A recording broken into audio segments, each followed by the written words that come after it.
नमस्कार। तर्कस निःशुल्क व मुक्त शिक्षा की पहल के इस कार्यक्रम में फिर आपका स्वागत है। आज हम लोग पत्र संबंधी कुछ और महत्वपूर्ण बातों पर चर्चा करेंगे। कल के वीडियो में हम लोगों ने पत्र के विषय में एक संक्षिप्त चर्चा की थी और आज जो बातें उसमें शेष रह गई थी उनकी चर्चा हम आप करेंगे। साथ ही कुछ सवाल ऐसे जो कमेंट बॉक्स में आए थे उनकी भी चर्चा इसी के साथ करेंगे। तो आइए हम अपनी चर्चा शुरू करते हैं। हमारा आपका जो पहला सवाल है वो पत्र के मुख्य भाग क्या होते हैं और किसी पत्र के मुख्य भागों में हम किन किन चीज़ों को शामिल करें, उनको कैसे समझें। इस टॉपिक पर हम आप चर्चा करें उसके पहले एक छोटी सी बात और हम नोट कर लें। जब हम एग्ज़ाम देने जाएंगे हमें जो कॉपी मिलती है वो A4 साइज का जो आपका पेपर होता है उसकी अपेक्षा थोड़ी सी कम चौड़ी होती है, यानी उसकी जो चौड़ाई होती है कॉपी की वो A4 साइज के पेपर से थोड़ी सी कम होती है और दोनों तरफ हाशिया भी खींचा हुआ रहता है। जैसे कि हम मान लें कि कोई एक लाइन इधर है और एक लाइन इधर है, तो ये जो आपकी कॉपी होगी ये इस तरीके से रहती है। दोनों तरफ ये हाशिया छूटा हुआ रहता है। इस हाशिए में आपको वो प्रश्न संख्या लिखना रहता है, उसमें आपको दिया भी रहता है कि इस हाशिए में आप प्रश्न संख्या लिखें। और यहाँ कुछ नहीं लिखना रहता है क्योंकि यहाँ पर जो टीचर कॉपी चेक करता है वो अपना कमेंट दर्ज करता है, तो इसलिए ये जगह मानक रूप से उसके लिए छोड़ी जाती है। तो आपको केवल इन दोनों लाइनों के बीच के हिस्से का उपयोग करना होता है। जब हम कॉपी की तरफ मुंह करके खड़े होंगे तो जो हमारा दायां हाथ होगा वो हमारा दायां पार्श्व होगा और जो बायां हाथ होगा वो बायां पार्श्व होगा। तो यानी कि इस हिसाब से राइट साइड वाले पार्श्व को हम क्या कहेंगे, दायां पार्श्व, और जो लेफ्ट साइड वाला पार्ट है इसको हम क्या कहेंगे, बायां पार्श्व। तो यहाँ पे हमें ये चीज ध्यान रखनी होगी कि पत्र लेखन के संदर्भ में बहुत बार इसकी चर्चा आएगी कि दाएं पार्श्व पर ये लिखें, बाएं पार्श्व पर ये लिखें, या दाएं पार्श्व पर इस लाइन के सम्मुख बाएं पार्श्व पर ऐसा अंकित करें। तो ऐसी बहुत सारे शब्द हमको सुनने में आगे मिलेंगे, तो इसलिए हमें क्लियर होना चाहिए कि कॉपी का पार्श्व क्या है। तो कॉपी की तरफ आप अपना फेस करेंगे तो आपके राइट साइड दायां पार्श्व होगा और बाएं साइड बायां पार्श्व होगा। तो एक चीज तो हम ये ध्यान रखकर चलेंगे। अब दूसरी चीज कि पत्र के मुख्य भाग कौन कौन से होते हैं, तो आइए जरा एक चर्चा उनकी करते हैं। पत्र के मुख्य भागों में जो किसी सरकारी कार्यालय से या सरकार के स्तर से पत्र जारी होता है उसमें सबसे महत्वपूर्ण भाग जो होता है जो सबसे ऊपर होता है और पत्र के दाएं पार्श्व पर, जो भी हमने दायां पार्श्व बनाया था, तो दाएं पार्श्व पर सबसे ऊपर लिखा जाता है, जिसे हम आप क्या कहते हैं, जिसे हम आप कहते हैं पत्र संख्या। यहां पर ध्यान रखिए, इसी पत्र संख्या को आप चाहें तो संख्या मतलब अंक, पत्र धन अंक बराबर इसी को आप क्या कह लेते हैं, पत्रांक। तो चाहे हम पत्रांक कह दें या पत्र संख्या कह दें, दोनों बात एक ही होगी। तो ये हमको यहाँ पर किसी पत्र में लिखना होता है। कुछ पत्रों में ये दाएं पार्श्व पर लिखा जाता है और कुछ पत्रों में यह पत्र के मध्य में लिखा जाता है। जैसे शासकीय और अर्धशासकीय पत्र है तो वहाँ या दाएं पार्श्व पर ऊपर लिखा जाएगा, लेकिन विज्ञप्ति है, कार्यालय ज्ञाप है, आदेश है, इसमें जब हम देखेंगे तो यह पत्र के मध्य भाग में लिखी जाएगी। तो इस तरीके से इसको हमें लिखना होगा, लेकिन शासन से जारी हुए पत्रों में यह संख्या अवश्य रहती है। दूसरी बात, जो निजी पत्र जारी होते हैं उसमें इस प्रकार की पत्र संख्या नहीं होती है। तो अब हमें यह ध्यान देना होगा कि यह पत्र संख्या किसी पत्र में क्यों होती है। किसी भी सरकारी कार्यालय में एक वर्ष के भीतर अनेक पत्र निर्गत किए जाते हैं, तो अब उन पत्रों को हम कैसे संरक्षित रखें, कैसे हम याद रखें कि कौन सा पत्र है और किस पत्र को किस समय भेजा गया है।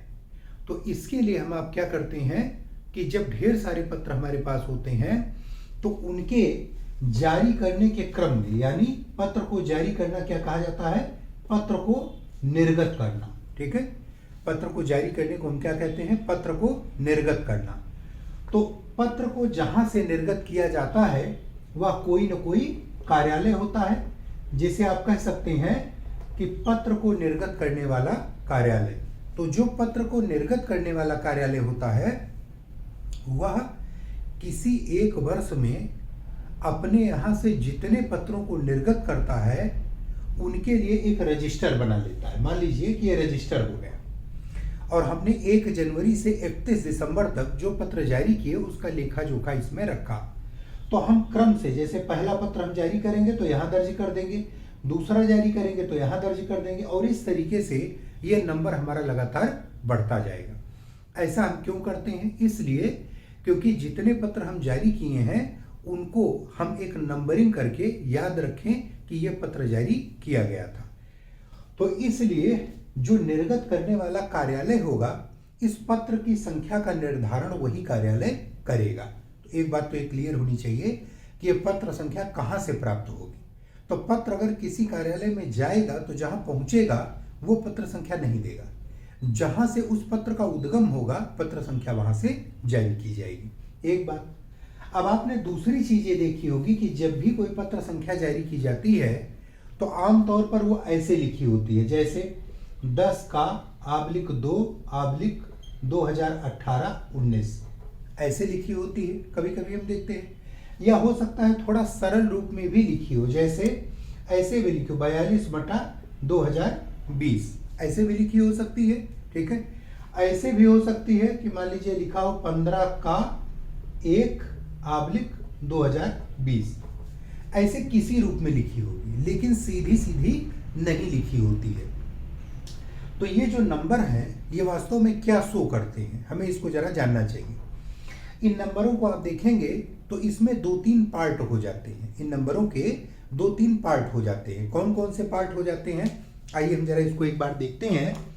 तो इन नंबरों का एक पार्ट तो ये हो जाता है जो किसी न किसी वर्ष को सूचित करता है। ये देखिए 2018-19, 2020 तो ये वास्तव में किसी वर्ष की सूचना देता है। ठीक है, ये 18-19 इसलिए आ जाते हैं क्योंकि हमारे यहाँ वित्तीय वर्ष की जो गणना होती है वो आप देखते हैं 17-18, 18-19, 20-21 इस तरीके से होती है। तो वास्तव में ऐसा भी अगर कुछ मिलता है तो आपको परेशान होने की जरूरत नहीं है। आप ये मान के चलिए कि यह वास्तव में वर्ष की सूचना देता है। कौन सा वर्ष? जिस वर्ष परगत पत्र निर्गत किया गया हो। तो यानी कि इससे हमें किसकी सूचना मिलती है? जिस वर्ष वह पत्र निर्गत किया गया हो उस निर्गत वर्ष की हमको सूचना मिलती है। तो एक कॉन्सेप्ट तो ये क्लियर हो गया कि यह जो ईयर है ये वास्तव में क्या है? ये निर्गत वर्ष है। एक कॉन्सेप्ट तो क्लियर हो गया। दूसरा, अब ये जो नंबर बचे ये किसकी सूचना देते हैं? इन नंबरों के भी 2 भाग हैं। ये जो इसका पहला पार्ट है ये आप देख रहे होंगे, और दूसरा पार्ट जो ये हिस्सा बचा हुआ है ये, इसके भी हम 2 भाग कर सकते हैं। जो ये पहला पार्ट है इसको हम कह सकते हैं पत्र की मूल संख्या। ठीक है, और दूसरा ये भाग जो है इसको हम कह सकते हैं पत्र की उप संख्या। अब ये मूल संख्या और उप संख्या कहां से प्राप्त होती है, जरा आप इसको ध्यान दीजिए। ठीक है, ये पत्र की जो मूल संख्या होती है ये वास्तव में आप एक कॉन्सेप्ट समझिए अपने दिमाग में कि जैसे मान लीजिए रजिस्टर में हमने किसी पत्र को जारी किया और उस पत्र का ये यहां पर क्रम संख्या है। हमने किसी पत्र को जारी किया और उस पत्र के जारी करने की क्रम संख्या हमारे रजिस्टर में क्या थी? 10 थी। ठीक है, मान लीजिए कि रजिस्टर में 10 नंबर पर हमने एक पत्र जारी कर दिया और वह पत्र जारी किया हमने कुंभ मेले की व्यवस्था के लिए जिलाधिकारी इलाहाबाद को एक पत्र हमने जारी कर दिया। तो उस पत्र को हम एक छोटी संख्या ले लें कि 10/2020 मान लीजिए संख्या हमने जारी कर दिया। अब ऐसा तो होता नहीं है कि किसी एक पत्र में जो सब्जेक्ट हमने उठाया वो सब्जेक्ट वहीं समाप्त हो गया।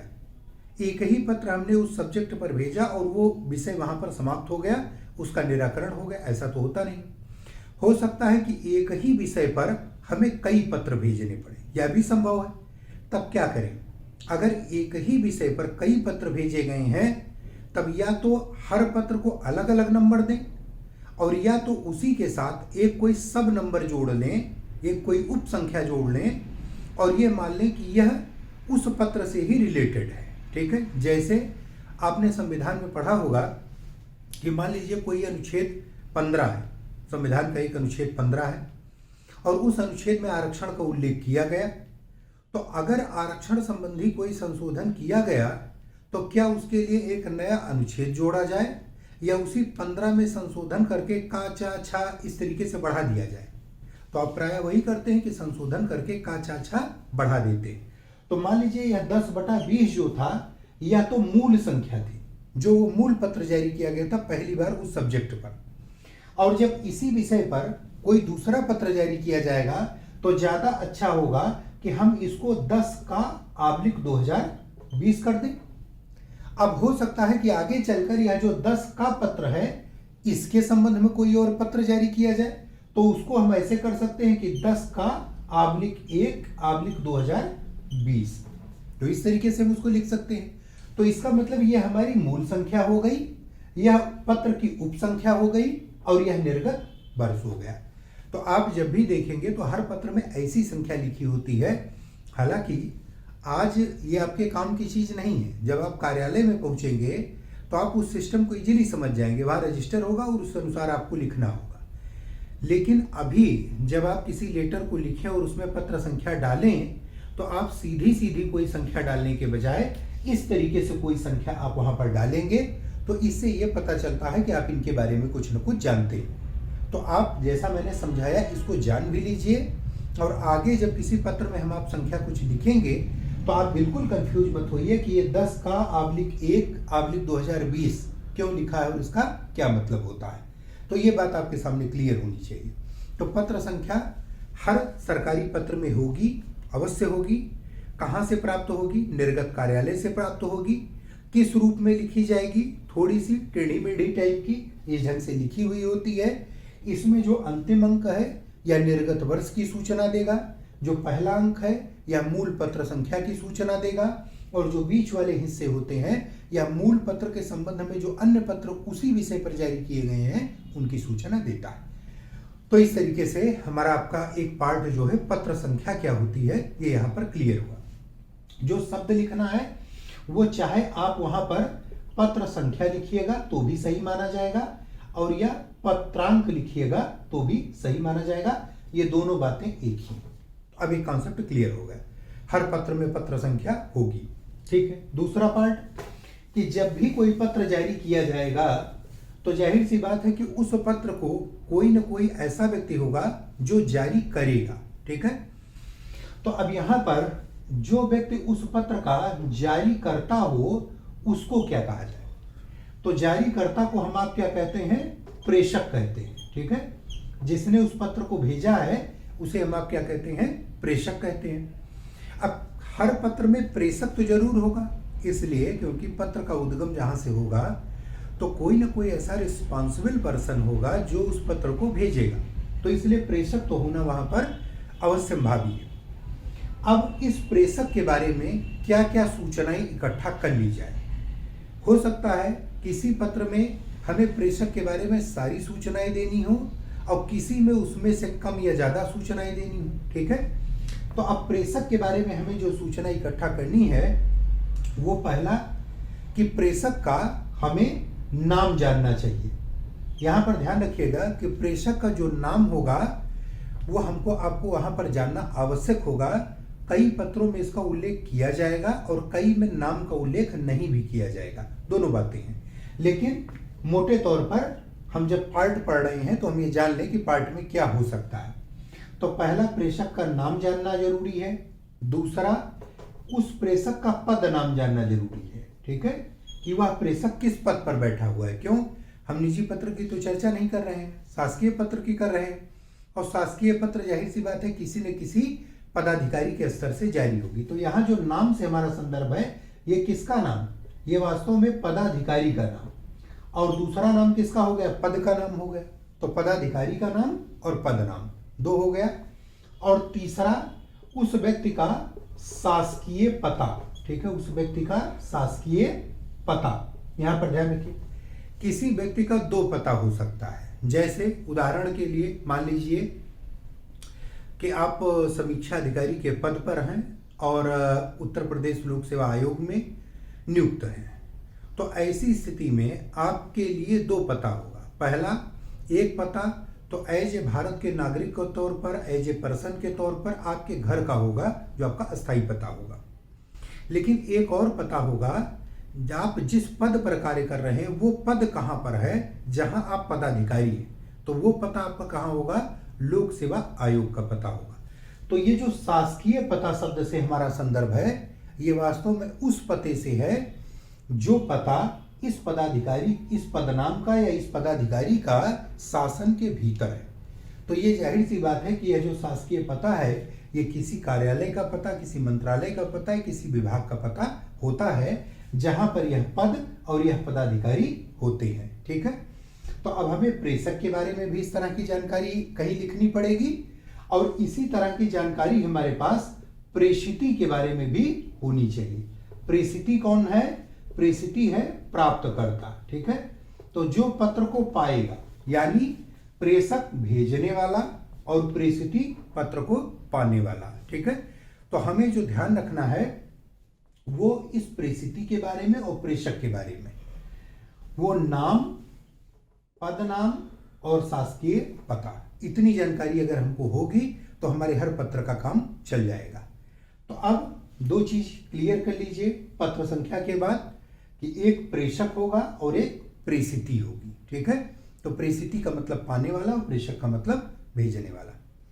तीसरी जो महत्वपूर्ण चीज होती है इसमें, वह होती है कि जो पत्र भेजा जाए उसका विषय क्या होगा, उस पत्र का टॉपिक क्या होगा, किस विषय पर वह पत्र भेजा जाए। तो मूल पत्र जो आप लिखेंगे, जिसके भीतर आप अपना कंटेंट देंगे, उसके पहले एक संक्षिप्त रूप में विषय का उल्लेख कर दिया जाना होता है। ठीक है, इस विषय से यह पता चल जाता है कि पत्र किस टॉपिक पर लिखा गया है। अब यह आवश्यक नहीं है कि हर पत्र में विषय लिखा ही जाए। कुछ पत्रों में विषय का उल्लेख करना होता है और कुछ पत्रों में विषय का उल्लेख किए बिना जो सीधा कंटेंट होता है, हम उसी को लिख देते हैं। जैसे कार्यालय आदेश है, विज्ञप्ति है, कार्यालय ज्ञाप है, तो उसमें विषय लिखने की आवश्यकता नहीं है। लेकिन जैसे शासकीय पत्र है तो उसमें आपको विषय अनिवार्य रूप से लिखना पड़ेगा। जब ये विषय लिखते हैं तो विषय लिखने की अपनी कुछ निश्चित टर्मिनोलॉजी है। धीरे धीरे आप पत्रों पर काम करेंगे तो उस टर्म पर आपकी पकड़ बनती जाएगी। जैसे मान लीजिए कि हम कुंभ मेले में लिख रहे हैं, तो हम लिख सकते हैं कि आगामी वर्ष 2021-22 में इलाहाबाद में आयोजित कुंभ मेला में स्वच्छता की व्यवस्था दुरुस्त किए जाने विषयक। तो किए जाने विषयक के संदर्भ में, के परिप्रेक्ष्य में, ठीक है, लास्ट वर्डिंग जो होगी, इस विषय को लिखने की जो लास्ट वर्डिंग होगी, जहां ये विषय समाप्त होता है, वहां इस तरीके के शब्द आते हैं कि के विषयक, के संदर्भ में, के परिप्रेक्ष्य में।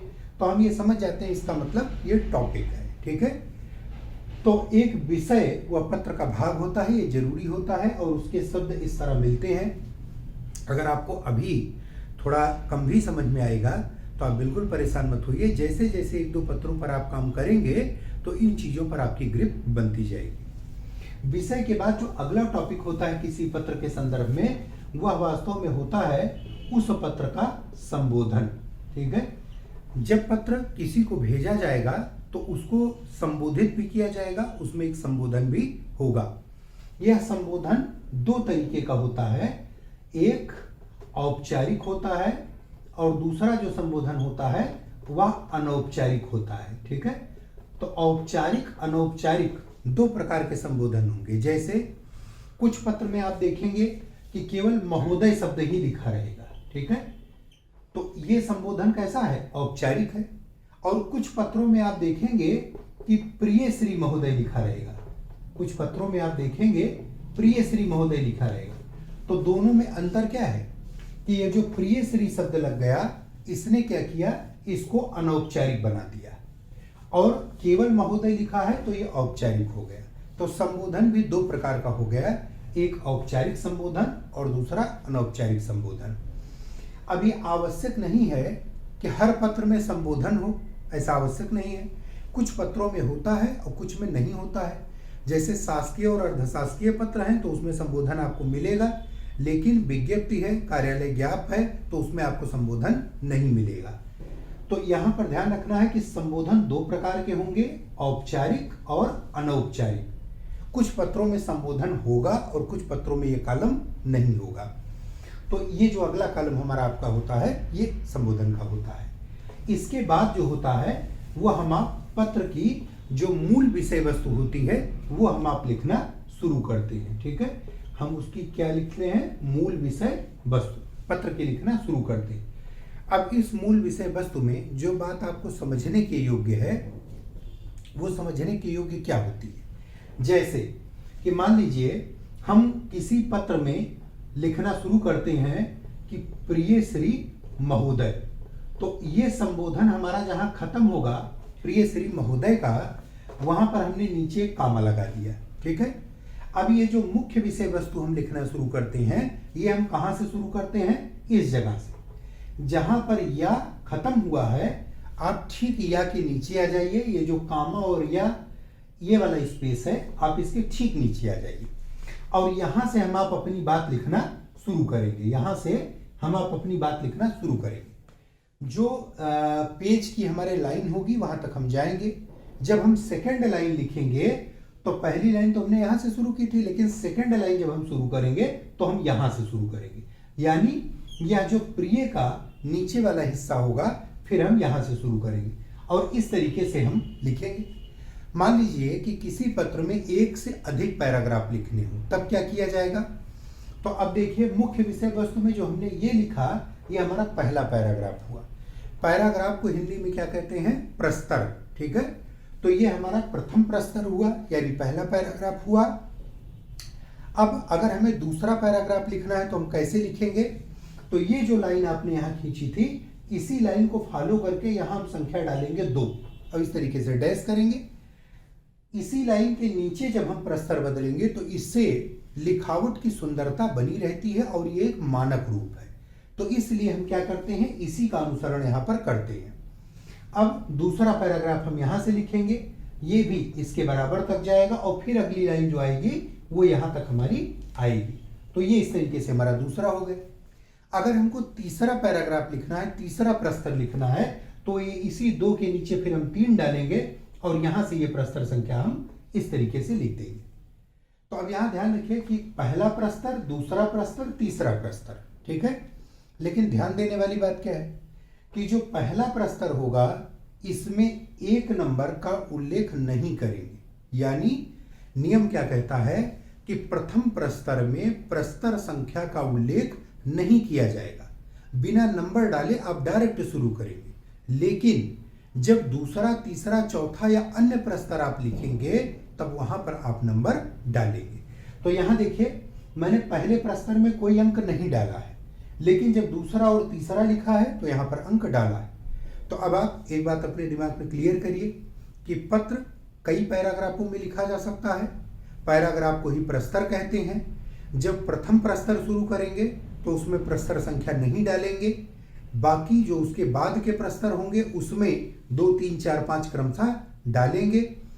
प्रस्तर जो शुरू करेंगे वो जहां संबोधन समाप्त होगा, संबोधन का जो आखिरी अक्षर होगा उसके नीचे से हम अपना प्रथम प्रस्तर शुरू करेंगे और आगे के जो प्रस्तर होंगे उनको हम आप इसी के नीचे क्रमिक रूप से बनाए रखेंगे। कोशिश करेंगे इधर की लाइनें भी हमारी बराबर हों और इधर की लाइनें भी हमारी बराबर हों। कॉपी में लाइन खींची रहती है तो आप उसी को फॉलो करेंगे, लाइनें बराबर रहेंगी। यदि आप लाइनें बराबर रखेंगे, यदि आप प्रस्तर संख्या सही स्थान पर डालेंगे, लाइन से लाइन के बीच की दूरी, शब्द से शब्द के बीच की दूरी यदि सही होगी तो आपकी जो लिखावट होगी वो सुंदर दिखाई देगी, कॉपी व्यवस्थित दिखाई देगी। और कहते हैं जो चीज़ अच्छी है, साफ सुथरी है, उसका कोई विकल्प नहीं होता है, वो निश्चित रूप से सामने वाले को प्रभावित करेगी। तो अगर कॉपी आपकी व्यवस्थित रूप में लिखी हुई है तो निश्चित रूप से आपको वो अधिक अंक दे सकती है, केवल इसलिए क्योंकि आपने चीज़ों को सही जाना ही नहीं है, बल्कि सही रूप में उसे सही ढंग से लिखा भी है। तो इसलिए ऐसा नहीं है कि कॉपी में कुछ भी कहीं भी लिख कर चले आइए। आप लिखने का एक प्रॉपर तरीका भी सीखिए। और ये जो लाइन से लाइन की दूरी, शब्द से शब्द की दूरी, लाइनों का बराबर होना, कहाँ से प्रस्तर लिखना है, ये सब उसी का भाग है। तो इसलिए आप इन चीज़ों का ध्यान रखिए। इसके बाद जब पत्र आपका समाप्त होगा, तब यहाँ पर पत्र की समाप्ति में हो सकता है कि कोई समापन सूचक शब्द भी लिखा जाए। ठीक है, कोई ऐसा शब्द हो जिसे हम आप समापन सूचक शब्द भी कहें, तो ऐसा भी कोई शब्द लिखा जा सकता है। जैसे कुछ पत्रों में आपने देखा होगा कि लिखा होता है सादर, या कुछ पत्रों में लिखा होता है सम्मान सहित। एक जगह आपने देखा होगा लिखा होगा ससम्मान। ठीक है, तो हो सकता है कि कुछ पत्र में आपको ऐसे भी शब्द मिल जाए, सादर, सम्मान सहित, ससम्मान। तो इन सारे शब्दों को हम क्या कहते हैं? समापन सूचक शब्द। तो जैसे कुछ पत्रों में जैसे हम किसी को संबोधन करते हैं, तो एक औपचारिकता ये भी होती है कि जब पत्र हमारा समाप्त हो तो हम कोई ऐसा आदर सूचक शब्द उसके प्रति कृतज्ञ भाव से हम ऐसा भी लिखें जिससे उसके प्रति आदर या सम्मान प्रकट होता हो, और इन्हें समापन सूचक शब्द कहा जा सकता है। ये कौन हो सकते हैं? ज्यादातर जो प्रयुक्त हो रहे हैं, सादर, सम्मान सहित, ससम्मान। तो आप इनको ध्यान रखें कि ऐसा भी एक कॉलम वहां पर हो सकता है। इसके बाद जहां पर यह पत्र आपका समाप्त होगा, वहां पर जो बातें ऊपर आपने लिखी हैं, जैसे कि मान लीजिए आपने पत्र लिखना शुरू किया और पत्र के आपके मुख्य विषय वस्तु यहां पर समाप्त हो गई, तो अब इस मुख्य विषय वस्तु की समाप्ति के पश्चात जिस व्यक्ति ने इस पत्र को लिखा होगा वो अथॉरिटी, यहाँ व्यक्ति का मतलब अथॉरिटी से है, तो जिस अथॉरिटी ने वह पत्र लिखा होगा उस अथॉरिटी के साइन भी नीचे होना आवश्यक है और उसका नाम भी लिखा जाना आवश्यक है। तो इसलिए नाम लिखा जाना आवश्यक है क्योंकि जब आप यहाँ पर, यानी ये जो आपकी कॉपी का दायां पार्श्व होगा, इस दाएं पार्श्व पर इस जगह पर जो अथॉरिटी होगी उसके मुहर, उसके हस्ताक्षर, उसका नाम, उसका पदनाम, ऐसी कुछ चीजें लिखना जरूरी होता है। ठीक है, अब यहाँ पर लिखने के लिए हम क्या करते हैं? लिखने के लिए हम भवदीय शब्द का या भवनिष्ठ शब्द का उपयोग करते हैं। यहाँ पर ध्यान रखिएगा, भवदीय शब्द का या भवनिष्ठ शब्द का उपयोग करते हैं। कहीं कहीं आज्ञा से शब्द का भी उपयोग कुछ पत्रों में किया जाता है, आज्ञा से इसका भी उपयोग यहाँ पर किया जाता है। तो यहाँ जो समापन सूचक हमारे शब्द होंगे, उसके बाद कॉपी के दाहिने पार्श्व पर जहाँ मुख्य विषय वस्तु समाप्त हुआ है, उसके दाहिने पार्श्व पर जो प्रेषक रहा हो, जिसने उस पत्र को भेजा हो, उस अथॉरिटी की तरफ से यहाँ पर हस्ताक्षर मुहर भी किया जाता है। तो पहले शब्द क्या लिखते हैं? भवदीय, भवनिष्ठ या आज्ञा से, ऐसा कुछ लिखेंगे।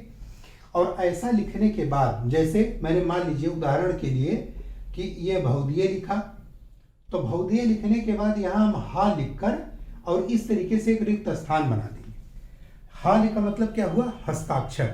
तो हस्ताक्षर करने के लिए हम हा बनाकर छोड़ देंगे और इसके नीचे हमने क्या किया कि लघु कोष्ठक में उस व्यक्ति का नाम लिख दिया। किस व्यक्ति का नाम लिखना है? जो प्रेषक था। आपने, हो सकता है प्रेषक का नाम कहीं और भी पत्र में लिखा हो, ऊपर भी लिखा हो, लेकिन यहाँ पर अनिवार्य रूप से लिखा जाएगा। आपने कहीं और लिखा हो या ना लिखा हो, लेकिन प्रेषक का नाम इस जगह पर जरूर लिखा जाएगा और कहीं कहीं फिर उसके पद नाम का भी उल्लेख यहाँ पर नीचे कर दिया जाएगा। तो इस तरीके से हम ध्यान रखें, ठीक है, कि जो उसके समापन की औपचारिकता पूरी करनी है, वहां पर भेजने वाली अथॉरिटी के मोहर दस्तखत होने जरूरी है। तो साइन आपने यहाँ कर दिया, यहीं पर मोहर भी लगा देते हैं, उसका नाम भी लिख देते हैं, पदनाम भी लिख देते हैं। किस पत्र में ये चीजें किस तरीके से लिखी जाएंगी और उसमें क्या क्या चीजें होंगी, ये जब हम जिस पत्र की चर्चा करेंगे तो वहां पर हम उसकी चर्चा कर लेंगे। ये क्यों लिखा जाता है और नीचे ही क्यों लिखा जाता है, ये बात भी हमारे दिमाग में क्लियर होनी चाहिए। इसलिए लिखा जाता है क्योंकि जब तक उस पत्र पर किसी अथॉरिटी के साइन नहीं होंगे, उसकी मुहर नहीं होगी, उसका नाम नहीं होगा, तब तक कैसे पता चलेगा कि इस पत्र का रिस्पॉन्सिबल पर्सन कौन है। तो पत्र की रिस्पॉन्सिबिलिटी तय करने के लिए जरूरी है कि हम उसकी मुहर दस्तखत वहां पर कराएं। अब मुहर दस्तखत हम नीचे ही क्यों कराएं, ये भी जरूरी है। इसलिए क्योंकि एक धारणा है, एक मान्यता है कि आप जहां पर मुहर दस्तखत कराएंगे उसके ऊपर जो बातें लिखी गई हैं वह व्यक्ति उसके लिए ही जिम्मेदार होगा। क्यों? जब हम यहां नीचे साइन करेंगे तो हम किसे पढ़ सकते हैं? जो हमारे ऊपर लिखा गया है और जिस पर हमसे हस्ताक्षर करने की अपेक्षा की गई।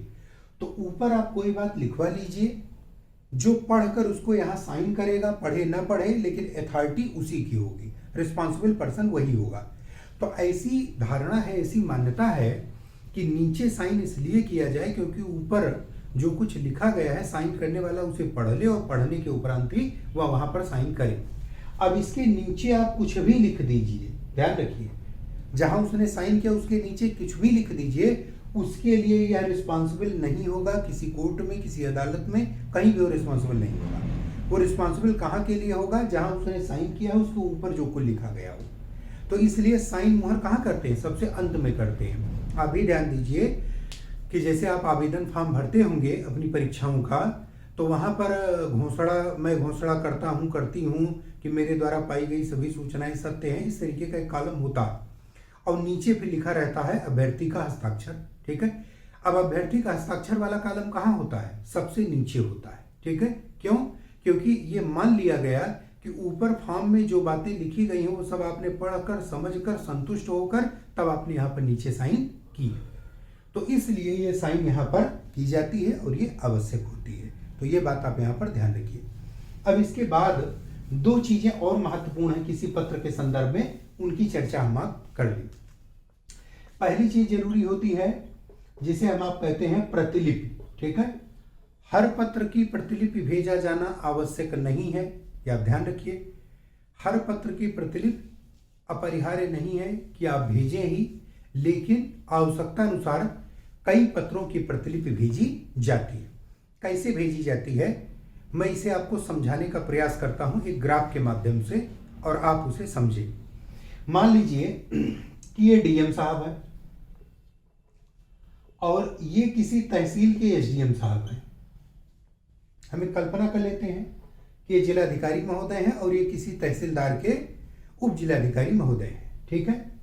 अब उप जिलाधिकारी महोदय एक तहसील के संबंध में कार्य करेंगे, लेकिन क्या किसी तहसील में जो कुछ कार्य व्यवहार हो रहा है वो अकेले एसडीएम साहब ही कर रहे हैं? ऐसा नहीं है। हो सकता है कि इस तहसील के संबंध में यहाँ पर तहसीलदार भी हों, ये भी संभव है। हो सकता है कि कोई लॉ एंड ऑर्डर का मामला उस तहसील में रहा हो, तो यहाँ पर जो काम करेंगे वो एक पुलिस डिपार्टमेंट के भी लोग जुड़े हैं जिन्हें आप सीओ कहते हैं, वो भी इस एसडीएम के साथ कॉम्बिनेशन बनाकर सीओ साहब भी काम कर रहे हैं, ये भी संभव है।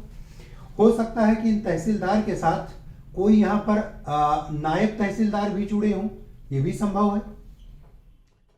तो अब देखिए कि एक तहसील के व्यवस्था की जिम्मेदारी वो केवल एसडीएम साहब पर नहीं है। ये एसडीएम साहब के साथ सीओ साहब, तहसीलदार साहब, नायब तहसीलदार, ये लोग मिलकर ही उस तहसील को गवर्न करते हैं, चलाते हैं। ठीक है। इनका भी सहयोग जरूरी होता है। तो इस तरीके से ये लोग क्या करते हैं कि मिलकर एक ट्रैप बनाते हैं, एक जाल बनाते हैं, एक नेटवर्क बनाते हैं, एक संजाल तैयार करते हैं। और इस नेटवर्क के माध्यम से जिसमें डीएम के साथ सीओ भी जुड़ा है, एसडीएम के साथ तहसीलदार भी जुड़ा है, नायब तहसीलदार भी जुड़ा है, ये लोग आपस में भी एक दूसरे से इंटरकनेक्टेड है। ठीक है। अब यहाँ पर मान लीजिए लॉ एंड ऑर्डर के विषय में कोई पत्र डीएम साहब एसडीएम साहब को भेजते हैं, तो कार्रवाई उस पर एसडीएम साहब को ही करनी है, डीएम साहब की तरफ से अपेक्षित है। उन्होंने उन्हीं को केंद्र बनाकर, उन्हीं को रिस्पॉन्सिबल बनाकर एक लेटर अपनी तरफ से भेजा। तो मान लीजिए ये लेटर इन्होंने अपनी तरफ से इनको भेजा, लेकिन डीएम साहब को ये लगता है कि एसडीएम साहब को तो कार्रवाई के लिए हमने रिस्पॉन्सिबल किया है, जो पत्र भेज रहे हैं उस पर निर्णय उन्हीं को लेना है, लेकिन इसकी सूचना वो अन्य को भी होनी आवश्यक है। अगर इसकी सूचना अन्य को होगी तो प्रशासन को चलाना आसान हो जाएगा, निर्णय की गतिशीलता, निर्णय की प्रभावशीलता बढ़ जाएगी और अधिकारी जो वहाँ लोकल लेवल पर काम कर रहे हैं उन सभी के संज्ञान में यह बात रहेगी। तो अब डीएम साहब क्या करेंगे, जो मूल पत्र होगा वह मूल पत्र तो एसडीएम साहब को भेज देंगे यहाँ पर, लेकिन मूल पत्र के साथ जो उस पत्र की जेरॉक्स कॉपी होगी वो अवलोकनार्थ या इनके साथ सहयोग करने के लिए, मतलब आवश्यक कार्यवाही करने के लिए एसडीएम के साथ मिलकर, तो अवलोकनार्थ या सूचनार्थ या आवश्यक कार्यवाही के संदर्भ में वो क्या करेंगे, इनको भी प्रेषित कर देंगे। तो क्लियर क्या करना है आपको कि मूल पत्र तो डीएम साहब एसडीएम को प्रेषित करेंगे, लेकिन उसकी जो प्रतिलिपियां होंगी यानी उसी पत्र की एक जेरॉक्स कॉपी जो होगी वो डीएम साहब की तरफ से नायब तहसीलदार के नाम, तहसीलदार के नाम और सीओ के नाम भी भेज दी जाएगी। तो यहां पर आपको क्लियर क्या करना है कि प्रेषक कौन हो गए, डीएम साहब हो गए, और प्रेषिती पाने वाला कौन हो गया, एसडीएम साहब हो गए। ठीक है, तो प्रेषक प्रेषिती का तो जहां कॉलम होगा वहां इन दोनों का उल्लेख किया जाएगा, लेकिन अन्य लोग चूंकि ऐसी चैनल से जुड़े हुए हैं, उसी नेटवर्क से जुड़े हुए हैं और उनको भी विश्वास में लेकर, संज्ञान में लेकर कार्यवाही की जाना जरूरी है, इसलिए प्रकरण को उन लोगों के भी रेलिवेंट रूप में संज्ञान में लाने के लिए जरूरी है कि हम उस लेटर की एक जेरॉक्स कॉपी उनको भी भेज दें, क्योंकि यहाँ घर का तो कोई काम हो नहीं रहा है, गोपनीय तो कोई काम हो नहीं रहा है, जो निर्णय है वो सब अधिकारियों को मिलकर करना है। तो इसलिए मेन अधिकारी को तो हमने यह पत्र लिखा एसडीएम साहब को, लेकिन अन्य जो उनसे जुड़े अधिकारी थे उनको भी सूचनार्थ या अवलोकनार्थ हमने उस पत्र की एक जेरॉक्स कॉपी भेज दिया। तो प्रतिलिपि का मतलब होता है जेरॉक्स कॉपी, और जहां पर हम ये प्रतिलिपि भेजेंगे वहां पर फिर हम इसका उल्लेख भी कर देते हैं कि जैसे यहां पर हमने लिखा कि प्रतिलिपि निम्न को सूचनार्थ प्रेषित। ठीक है, यहां पर हमने लिखा कि प्रतिलिपि निम्न को सूचनार्थ प्रेषित। अब यहां पर हमने डाल दिया नंबर 1 क्षेत्राधिकारी फला, नंबर 2 तहसीलदार फला, नंबर 3 नायब तहसीलदार फला। तो यहां पर हमने क्या किया, प्रतिलिपियों का उल्लेख कर दिया। तो इसका मतलब क्या हुआ, जब आप पत्र देखेंगे तो आप ये समझ जाएंगे कि प्रेषक कौन है, प्रेषिती कौन है, और इस पत्र की प्रतिलिपि वो रेलिवेंट रूप में और किसको किसको भेजी गई।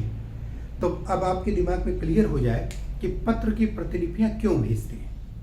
इसलिए क्योंकि अन्य अधिकारी जो उस प्रकरण से जुड़े हुए होते हैं, जिस प्रकरण पर कई लोगों को मिलकर निर्णय होता है, उसमें मूल अथॉरिटी के अलावा अन्य जो लोग उसमें संलग्न होते हैं, जुड़े हुए होते हैं, उनको प्रकरण की याद दिलाने के लिए, संज्ञान में लाने के लिए कि इस पर ये प्रोसीडिंग चल रही है, हम पत्र की जेरॉक्स कॉपी उनके नाम भी भेज देते हैं। और जब हम प्रतिलिपि भेजेंगे तो इसका अलग से उल्लेख हम उसी पत्र में नीचे, जहां पर वो आपने भौतिक वाला कॉलम देखा या भौनिष्ठ वाला, वो जब समाप्त हो जाएगा तो उसके नीचे हम प्रतिलिपि का उल्लेख करेंगे। अगर किसी पत्र की प्रतिलिपि भेजी जानी है तो उसका उल्लेख कहाँ होगा, जहां पत्र का मुख्य विषय समाप्त हो जाए, नीचे जो प्रेषक है उसके मुहर दस्तखत हो जाए, और फिर उसके नीचे हम प्रतिलिपि का उल्लेख करेंगे। तो ये आपको ध्यान रखना है कि प्रतिलिपि क्या होती है और क्यों भेजी जाती है। प्रतिलिपि का मतलब उसी की जेरॉक्स कॉपी। ठीक है, तो ये बात क्लियर होनी चाहिए। दूसरी चीज जो होती है किसी पत्र के साथ, वो होती है उस पत्र के साथ संलग्नक, जिसे आप क्या कहते हैं, जिसे आप कहते हैं संलग्नक। ठीक है, अब ये संलग्नक का क्या मतलब होता है, इसको आप समझिए। इसमें हम इस शब्दों को तोड़ते हैं, सम धन लग्न धन अक। ठीक है, तो यहां पर तो आपने अक के बारे में हमारी आपकी पहले भी चर्चा हुई थी। एक प्रत्यय है, जैसे शीर्षक वहां हमने पढ़ा था, तो उसी तरीके से संलग्नक यह एक प्रत्यय है। और यह सम क्या है, यह एक प्रकार का उपसर्ग है जो यहां पर लगता है। तो मूल शब्द कौन सा हुआ हमारा, वो हुआ लग्न। लग्न का मतलब क्या होता है, लग्न का मतलब होता है लगा हुआ। ठीक है, लग्न का क्या मतलब होता है, सीधा सीधा लगा हुआ, यानी उससे जुड़ा हुआ, उसके साथ लगा हुआ। ठीक है, या उसके पीछे लगा हुआ। तो यहां पर लग्न शब्द का अर्थ ही क्या होता है, लगा हुआ। और सम का एक भाव हम यहां पर ले सकते हैं, यानी बराबर लगा हुआ। सम का मतलब होता है बराबर, तो उसी के साथ रेलिवेंट रूप में लगा हुआ, इंक्लूड उसी के साथ उसको माना जाए। ठीक है, तो संलग्न क्या हो सकता है, वो किसी पत्र के साथ जो बराबर लगा रहता है। अब क्या लगा रहता है बराबर, आप इसको देखिए कि किसी पत्र के साथ संलग्नक के रूप में क्या हो सकता है। आप इस पर ध्यान दीजिए।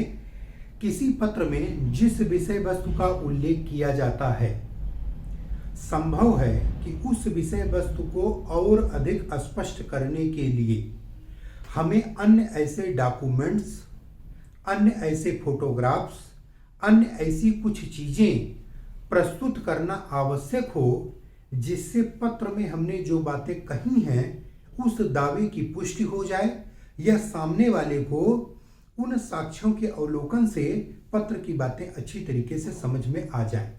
तो जो रेलिवेंट शब्द का हम उल्लेख कर रहे हैं वो किससे आपको रेलिवेंसी रखनी है, जो पत्र का कंटेंट है, जो मुख्य विषय वस्तु है। यानी संलग्न कोई अप्रासंगिक चीज नहीं हो सकती है, ठीक है। संलग्न कोई ऐसी चीज नहीं हो सकती है जिसका उस प्रकरण या पत्र से संदर्भ ना हो, ठीक है। तो ऐसी स्थिति में हम क्या करते हैं, ऐसी स्थिति में हम उस पत्र में उल्लिखित प्रासंगिक किसी ऐसे अभिलेख, किसी ऐसे साक्ष्य, किसी ऐसे फोटोग्राफ, किसी ऐसे अखबार पेपर की कटिंग या अन्य कोई ऐसा दस्तावेज उसको उस पत्र के साथ हम भेज सकते हैं और संलग्नक रूप में उस पत्र में उसका उल्लेख कर देते हैं। कैसे उल्लेख करते हैं, जैसे हमने यहाँ पर ये लिख दिया कि मान लीजिए इस तरीके से हमने लिख दिया संलग्नक। अब संलग्नक की संख्या कितनी है, 1 2 3 4 कई संलग्नक हो सकते हैं। तो संलग्नक की जितनी संख्या हो उसको आप ऐसे ब्रैकेट बनाकर लिख दें। मान लीजिए कि 2 संलग्नक है तो हमने यहाँ पर लिख दिया 2, ठीक है। और यहाँ नीचे आकर हम उनका विवरण दे देंगे कि हमने क्या लगाया है संलग्नक के रूप। तो 2 संलग्नक है, हमने विवरण दे दिया, ठीक है।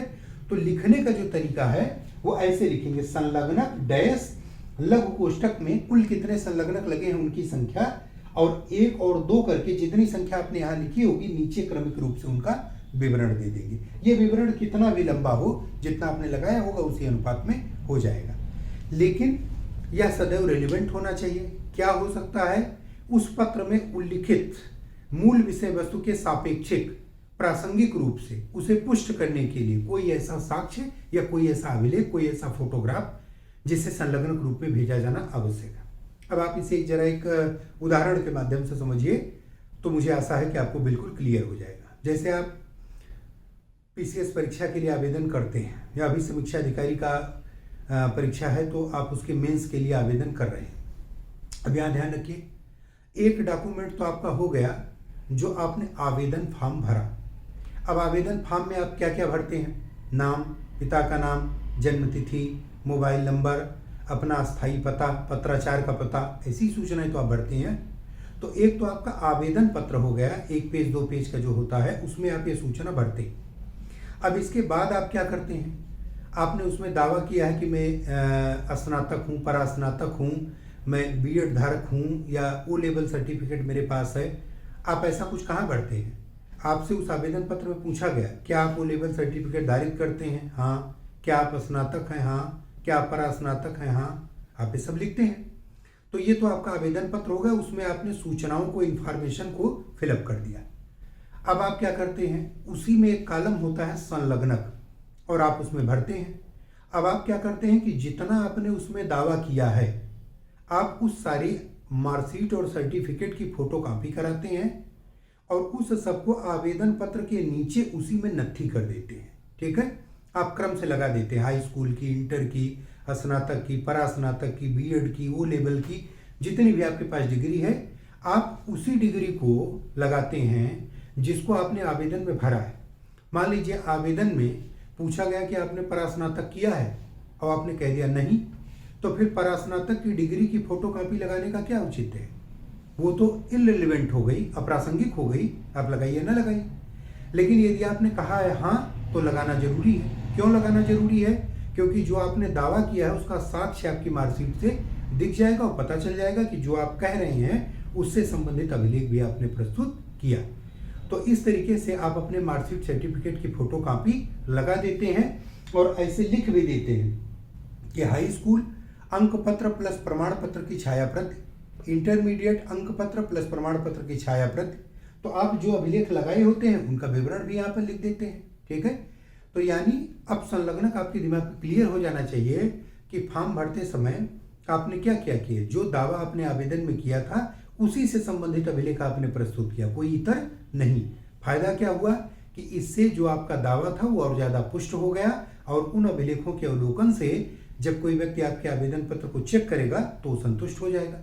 इसी तरीके से पत्र में कही गई बातों को प्रस्तुत करने के लिए, मजबूत करने के लिए, पुष्ट करने के लिए हम ऐसी चीज़ों को संलग्नक रूप में लगा देते हैं। तो किसी पत्र की जो विषय वस्तु होती है वो वास्तव में इतने भागों में बटी हुई होती है। अब इसमें कौन सा भाग कैसे लिखा जाएगा, उसका फॉर्मेट क्या होगा, हम लोग जब इस पत्र पर चर्चा करेंगे तो इस तरीके से हम उसके फॉर्मेटिंग की चर्चा वहां पर करेंगे। ठीक है। दूसरा, कुछ छोटे छोटे सवाल आपकी तरफ से आए थे, उसमें एक दो सवालों पर मैं आपको जानकारी दे देता हूं। पहला एक सवाल आया था कि समीक्षा अधिकारी की परीक्षा में जो प्रशासनिक शब्दावली पूछी जाती है वो कहाँ से पढ़ा जाए। तो आप ध्यान रखिए कि वर्तमान समय में परीक्षा में कौन सा सवाल कहाँ से पूछा जाए इसकी कोई लिमिट नहीं है। आमतौर पर ये देखा जाता है जो प्रमाणित पुस्तकें हैं, जो प्रमाणित स्रोत हैं, वहीं से शब्दावलियाँ पूछी जाती हैं। तो मार्केट में आप ये देख लीजिए कि 2, 3, 4 किताब, किसी एक किताब में तो ये चीज़ें मिलना संभव नहीं है कि किसी एक किताब में आपको सब कुछ मिल जाए। तो ऐसा कोई काम्बो पैक नहीं आ रहा है। आप इसमें कर सकते हैं कि आप मार्केट में जो सर्वाधिक प्रचलित हों ऐसी 2-3 किताबों को उठा लें। हर किताब में 15 से 20% ही भिन्नता होगी। ठीक है, किसी में कुछ शब्द कम दिए होंगे, किसी में ज़्यादा दिए होंगे। तो उन 15 से 20 जो आपके पोर्शन बच रहे होंगे, जब 2-3 पुस्तकों को मिला लेंगे तो वो भी कमी आपकी पूरी हो जाएगी। तो आप ऐसी 2-3 पुस्तकों को इकट्ठा कर लीजिए। उनमें जो प्रशासनिक शब्दावली लगभग मार्केट में मिलने वाली हर हिंदी व्याकरण की किताब में दिया हुआ है, आप उनकी सूची बना लीजिए, उनको याद कर लीजिए। जो पुरानी परीक्षा में शब्दावलियाँ पूछी गई हैं उनको भी एक बार देख लीजिए। तो इससे आपको ये पता चल जाएगा कि किस तरह के, किस नेचर के सवाल आते हैं, कौन से टर्म इसमें पूछे जाते हैं। तो वहाँ पर आप उस चीज़ को देख सकते हैं। आप ये काम ऐसे कर लीजिए। दूसरी चीज़ ये हो सकती है कि आपने एक सवाल और पूछा था कि खंड शिक्षा अधिकारी की परीक्षा में हिंदी अंग्रेजी का ट्रांसलेशन आता है। ठीक है, तो वो ट्रांसलेशन जैसे भी किया जाता हो, आप उसके लिए हाई स्कूल इंटर में जो ट्रांसलेशन करने वाली किताबें चलती हैं, न्यू लाइट कोई गाइड आती है, या इस तरीके से बहुत सारे ऐसी किताबें आपको मिल जाएंगी जिसमें हिंदी अंग्रेजी ट्रांसलेशन दिया होगा। तो वहाँ से आप उसको ग्रामर को देखिए। उसके बारे में मुझे ज़्यादा जानकारी नहीं है तो मैं बहुत ज़्यादा आपको नहीं बता पाऊँगा कि ट्रांसलेशन कैसे किया जाए। लेकिन स्रोत ये हो सकता है कि हाई स्कूल इंटर की जो किताबें हैं उसमें आसान भाषा में ट्रांसलेशन दिया होता है, तो आप वहाँ से उसकी मदद ले सकते हैं। दूसरा एक सवाल आपकी तरफ से पूछा गया है कि पत्र में जब हमसे पूछा जाता है कि प्रारूप, लिखित प्रारूप, उदाहरण, तो हमें क्या लिखना है। जो सवाल पूछा जाता है या पूछा जाता है रूपरेखा, ठीक है, तो इसमें हमको क्या लिखना होता है। ठीक है, अब यहां पर एक भ्रम आप पूरी तरीके से दूर कर लीजिए, उस पर अपना एक विजन बना लीजिए। रोज रोज इसको लेकर उहापोह में मत रहिए। ठीक है, हम यहाँ पर क्लियर कर दे रहे हैं।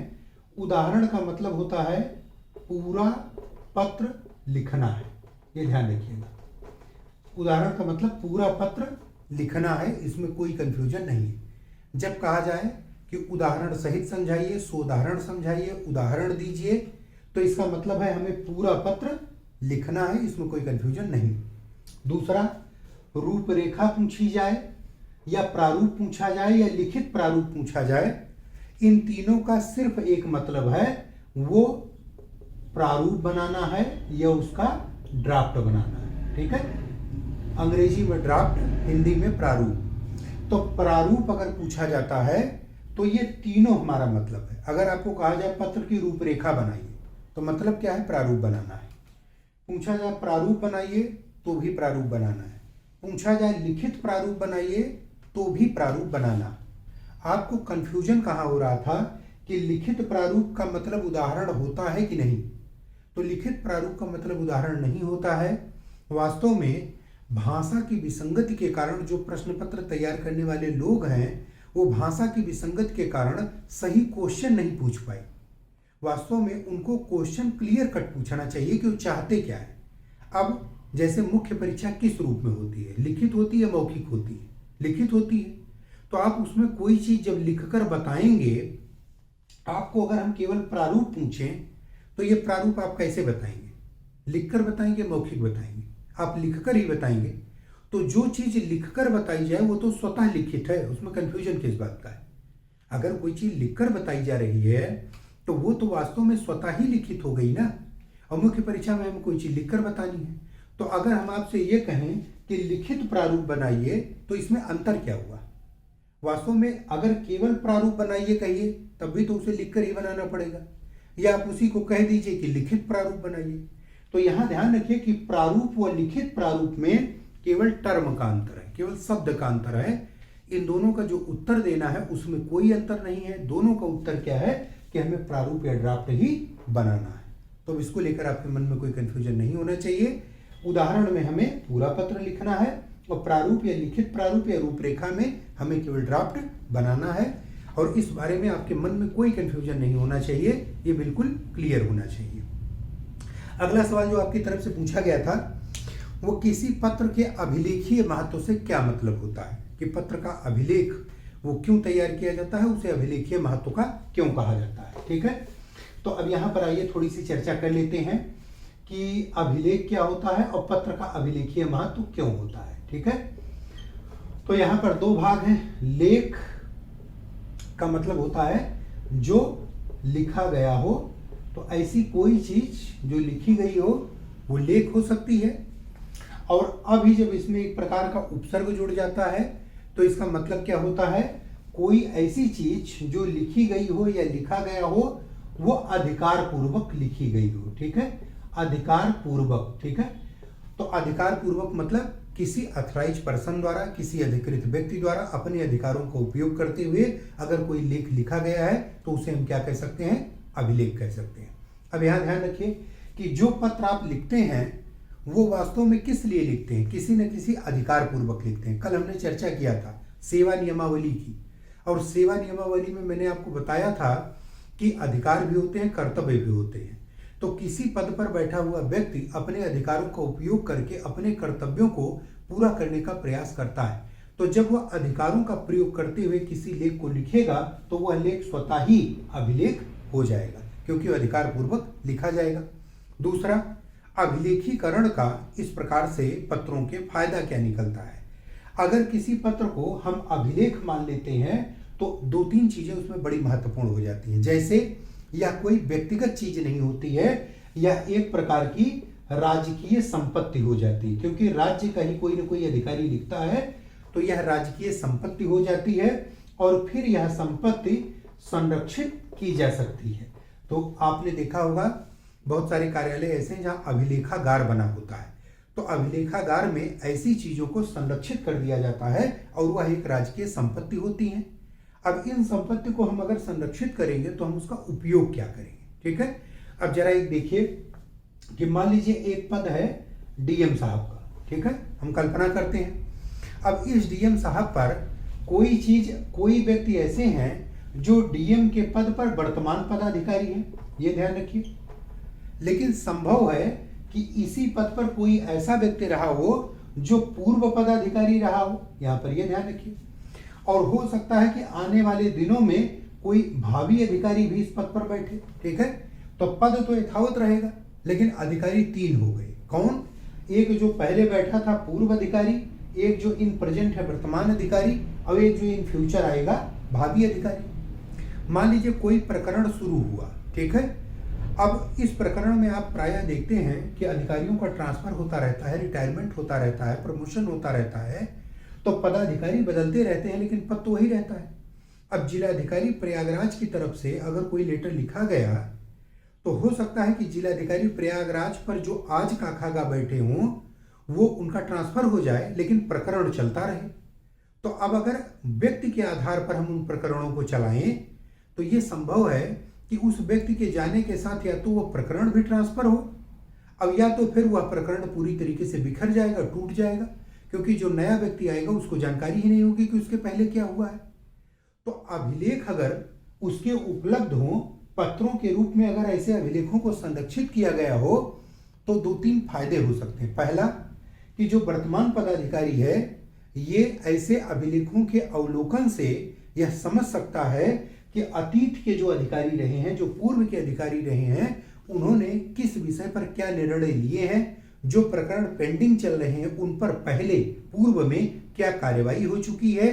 तो यानी पूर्व के अधिकारियों के निर्णयों के अवलोकन के लिए, उसको जानने के लिए, जो लंबित प्रकरण हैं उनके अवलोकन के लिए हम ऐसे अभिलेखों का उपयोग कर सकते हैं।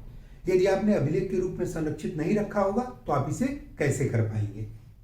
दूसरा कि वर्तमान व्यक्ति जब अपने कार्यों को संपादित करेगा, अपने दायित्वों को संपादित करेगा और उसके कार्यों से जुड़े हुए पत्र व्यवहार को अभिलेख रूप में संरक्षित कर दिया जाएगा, तो जो भविष्य के भी अधिकारीगण आएंगे वे भी उस पत्रों के अवलोकन से यह समझ सकेंगे कि पहले यहाँ का कामकाज कैसे होता रहा है।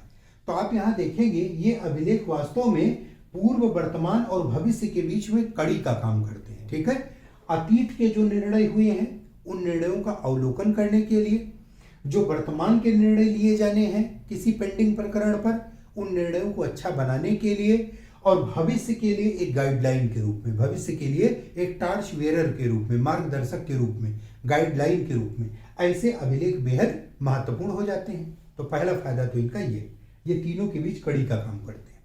दूसरा फायदा इनका ये हो जाता है कि जब कहीं अभिलेख के रूप में संरक्षित हैं, तो मान लीजिए इस पद पर पहले मिस्टर एक्स थे और आज मिस्टर वाई हैं और फिर मिस्टर जेड आ गए। मिस्टर जेड के समय में इस प्रकरण में कोई गलती पकड़ में आई कि वास्तव में इसमें कोई घोटाला हुआ है, कोई घपला हुआ है, जो कार्रवाई की जानी थी वो नहीं हो पाई है।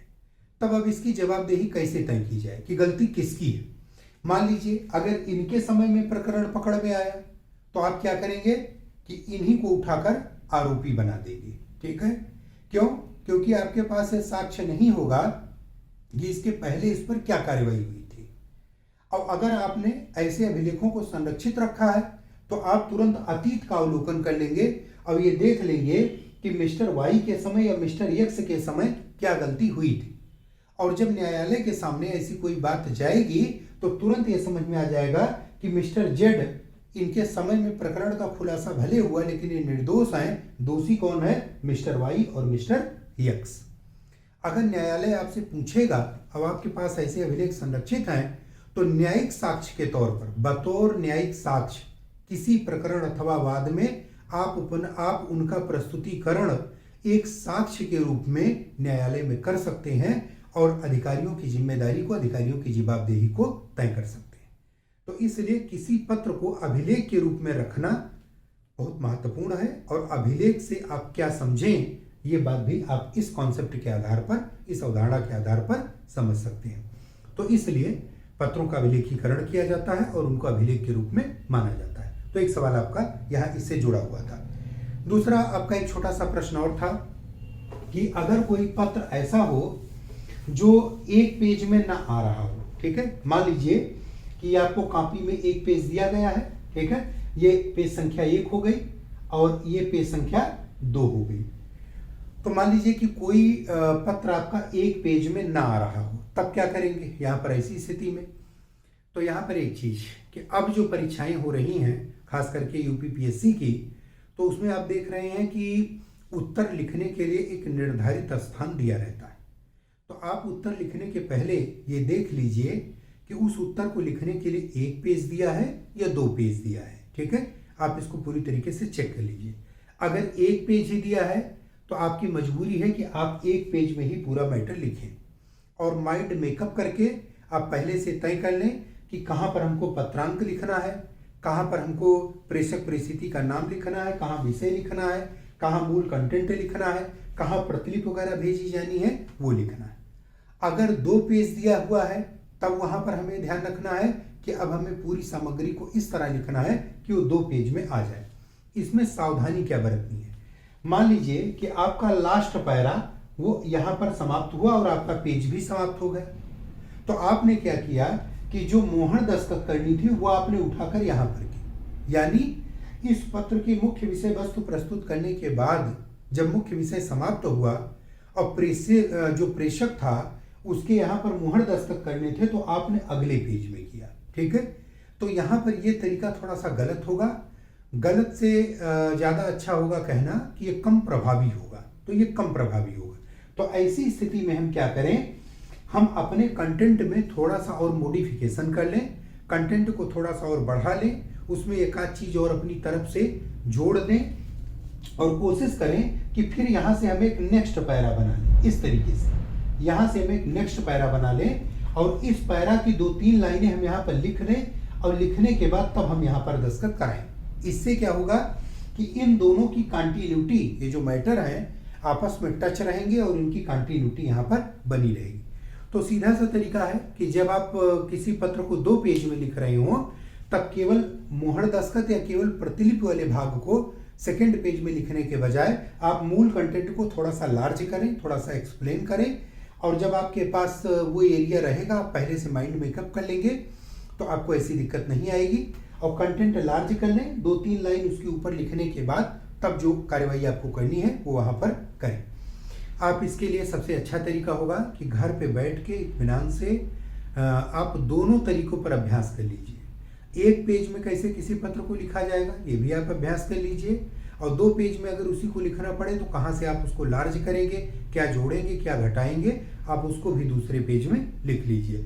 अगर कॉपी में 1 पेज दिया है तो 1 में ही लिखना है, अगर 2 दिया है तो दोनों में लिखना है। ऐसा भी नहीं होगा कि अगर लिखने के लिए 2 पेज दिया है तो आप उसमें एक ही पेज में अपनी विषय वस्तु समाप्त कर दें। नहीं, अगर आपको 2 पेज का स्थान दिया गया है तो आप 2 पेज में ही उसको लिखें। आप पहले से इसको माइंड मेकअप लिखने से पहले कर लें। तो इस तरीके से आज हम लोगों ने इस विषय पर चर्चा की, और कल से जो हमारी आपकी चर्चा शुरू होगी वो शासकीय पत्र पर होगी। तो एक दिन हम लोग क्रमिक रूप से जितने पत्रों को डिस्कस किए हैं उस पर हम आप चर्चा करना शुरू करेंगे, और उस आधार पर हम आगे जो भी पत्र आएंगे उनकी विशेषता, उनका महत्व, उनकी परिभाषा, उनका प्रारूप, उनका उदाहरण, या उन पर और कोई प्रश्न पूछा जाता है तो वो हम आप उस पर चर्चा वहाँ पर कर लेंगे। तो ये पत्र पर आप अपनी तैयारी शुरू करिए, जो नोट्स आपको मिल रहे हैं उसको पढ़िए। मैंने पहले भी कहा है कि किसी भी वीडियो का या लेक्चर का आपको फ़ायदा तब मिलेगा जब आप कंसंट्रेट होकर उसको ध्यानपूर्वक पूरा सुनेंगे। एक बार में नहीं समझ में आती है तो रिपीट करके 2 बार 3 बार सुन लीजिए।